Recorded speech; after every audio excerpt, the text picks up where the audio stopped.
Em meados de 1844 ou 45, foi designado aqui para a região de Queimado um padre italiano. E ele sentiu a necessidade de estar construindo uma igreja, né? E não tinha recurso para isso. Nesse caso aí, uma das estratégias dele foi estar tentando convencer, estar atraindo pessoas que pudessem estar ajudando, né? E muitos do que, assim, uma opção dele foi junto aos escravizados no período. E o que se conta é que a coisa foi mais ou menos no sentido de que quem ajudasse na construção da igreja, com a ajuda do padre, poderia obter a carta de alforria. Nesse sentido aí, como os escravizados não tinham muito tempo, nas noites de lua cheia, feriados, então a construção da igreja acontecia. Só que a igreja foi construída e na sua inauguração a alforria não chegou. E o pessoal então que participou da construção se revoltou. E Queimado é muito importante para o movimento negro porque a história não relata muitos fatos acontecidos aqui no estado, né? E se você for considerar o que aconteceu, o acontecido aqui foi um evento de grande importância, né? Esse espaço aqui, onde a gente contempla a ruína de Queimados, esse cemitério que está atrás de mim, é muito importantíssimo para o povo serrano, faz parte de um resgate de uma cultura, de um momento sangrento, um momento que entristece o povo serrano, porque nos remete a um domínio, a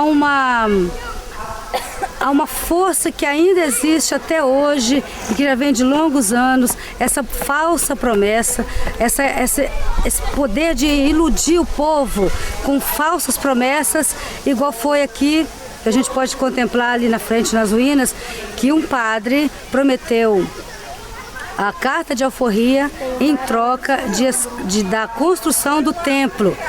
A igreja, por exemplo, se deixou levar por isso.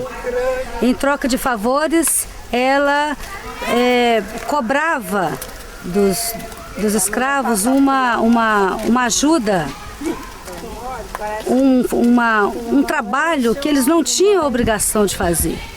Eles eram apenas trabalhadores mal pagos, torturados. E como essa promessa não se concretizou, eles quebraram tudo, foram presos, alguns fugiram para essas matas, acredito que não sejam estas, porque aqui era uma vila. Aqui era uma vila, não são essas as matas, mas imagino que nas redondezas ainda naquele tempo tinha muitas matas.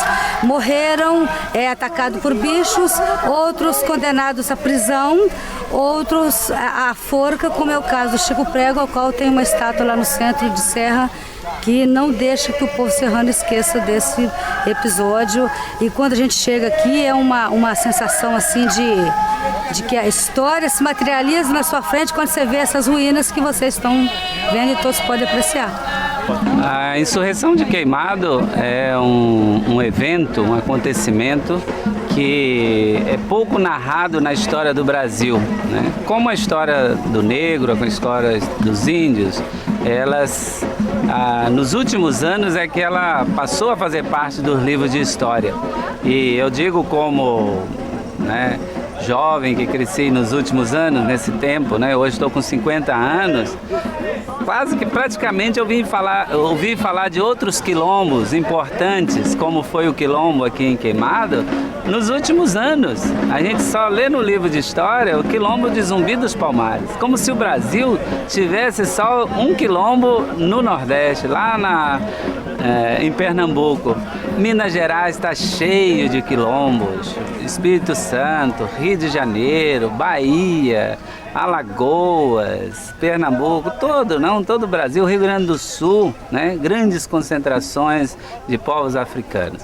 Mas devido a grande alvoroço que estava acontecendo, foi solicitado apoio da polícia e foi necessário até a ajuda da polícia do Rio de Janeiro para conter a rebelião. E nessa rebelião Não se sabe, foram centenas de mortos, mas o número exato não se sabe. A liderança da insurreição de Queimado foi Chico Prego, né, os principais líderes, Chico Prego, Elisiário e João da Viúva, né, que se conta, mas os nomes eram maiores, né, e essa foi o acontecido de Queimado.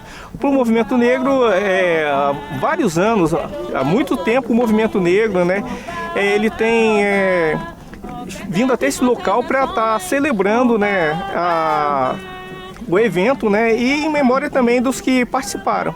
Na hora que a polícia chega, eles debandaram e aí justamente a polícia atirou em um negro que não tinha nada a ver com isso. Ele ia com uma jarra de água na cabeça, ele tinha ido trabalhar fazer algum serviço para o patrão, atirou justamente no negro que não tinha nada a ver com isso. E daí para diante, foi lá, pegou aqueles, principalmente se perseguiu, os negros e pegou a liderança, que era no caso Chico Prego, Elisiário, João da Viúva, o Carlos, né? Eles pegou a liderança e levaram eles presos, deixaram eles presos lá. Os outros, parte deles deve ter sido 35 presos que foram presos. Parte deles foram levados ali no Pelourinho ali onde é a escadaria Maria Ortiz, na Praça 8, naquele espaço ali no Pelourinho eles chegaram, colocaram eles no tronco e deram chicotadas, que conta a história, que eram tantas chicotadas que os pedaços deles caíam no chão e os cachorros comiam, sabe? Parte deles foram atendidos na Santa Casa de Misericórdia, que era o outro único hospital. Os líderes que foram presos, Carlos, dizem que Carlos, conta a história que Carlos, com auxílio de Nossa Senhora, conseguiu fugir.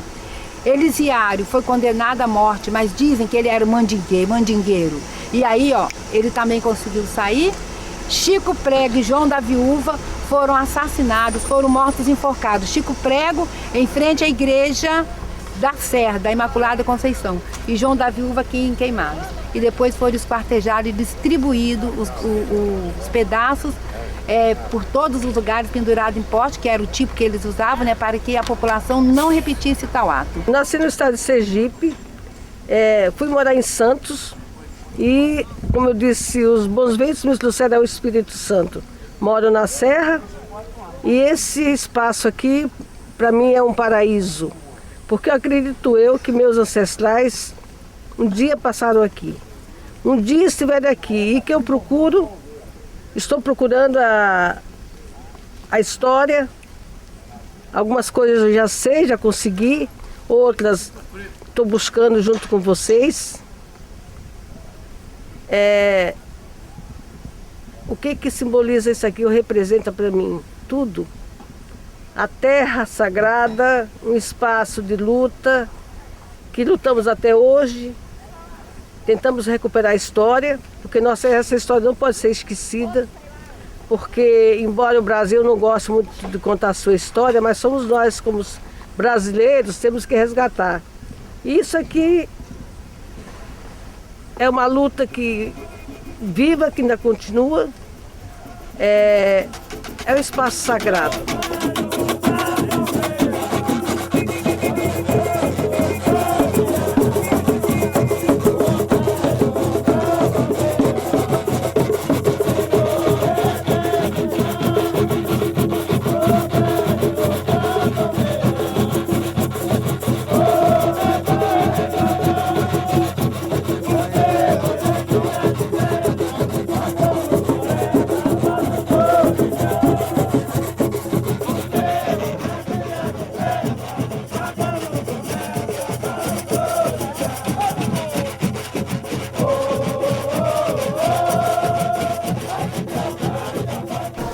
Se o que aconteceu ao ano passado as pessoas não se lembram mais, imagina o que aconteceu há 150 anos. E ainda percebe-se um espanto quando alguém passa pela estátua do Chico Prego, que foi um dos líderes desse movimento, digamos assim, o mais importante, por isso é que ele tem essa reverência lá, né, concreta mesmo. Ainda as pessoas se espantam, perguntam por quê e não se tem informação, porque lá o que está escrito na estátua é muito pouco. e tem um trabalho ligado à cultura da Serra, onde a gente trabalha com crianças em escola e voltado principalmente às temáticas que vem mostrar à criança o valor da cultura. E nesse espaço eu me foco com a questão do queimado, que é onde eu desenvolvi uma literatura de cordel. Hoje eu estou na 6ª edição, e que eu achei de suma importância esse trabalho hoje ligado ao negro, porque ele vem mostrar os valores de uma cultura que ela ficou há muito tempo aqui nessa região sem ser divulgada. E quando a gente descobriu isso aí, a gente vem trabalhando em cima disso, porque Queimado hoje é um dos marcos mais importantes da história do negro dentro do estado, né? E esse resgate é interessante para que a comunidade, para que as escolas, para que os professores tentem buscar isso aí. Porque mesmo assim, com essa divulgação que a gente vem fazendo, você chega em escola e a escola não sabe ainda o que foi o movimento Queimado. Algumas escolas, às vezes, passa um pouquinho, mas normalmente ela ainda perdura só nas bandas de Congo, só nesse dia aqui, que faz toda essa festa, e todo mundo, quem vem aqui fica sabendo de coisas que não sabia, né? Mas a escola perde muito com isso, deveria passar mais, não em pequenos fragmentos, mas assim, uma parte, né, maior, para que a criança pudesse entender melhor e não se perder.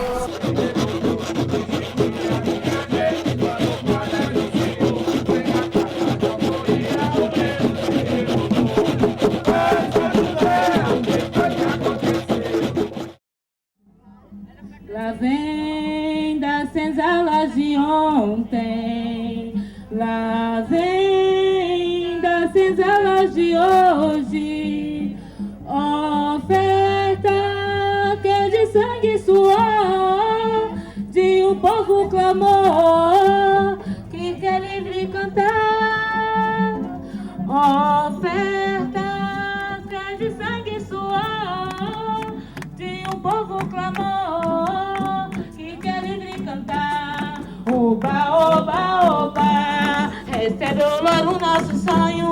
Oba, oba, oba, ofertas de nossas nações. Oba, oba, oba, recebe, Senhor, pão e vinho. Eu vejo que Deus é um só. Deus é um só. E nós olhamos como nós somos um corpo, nós somos uma família só. Né? Ará e Biuará, nós somos o corpo de uma família. Então, se nós somos uma família, o que acontece? Não interessa o credo, não interessa o que cada um professa. Interessa que nós temos que ser unidos para professar uma só situação, que é a paz, que é a união, que é o amor, que é a felicidade de todos nós.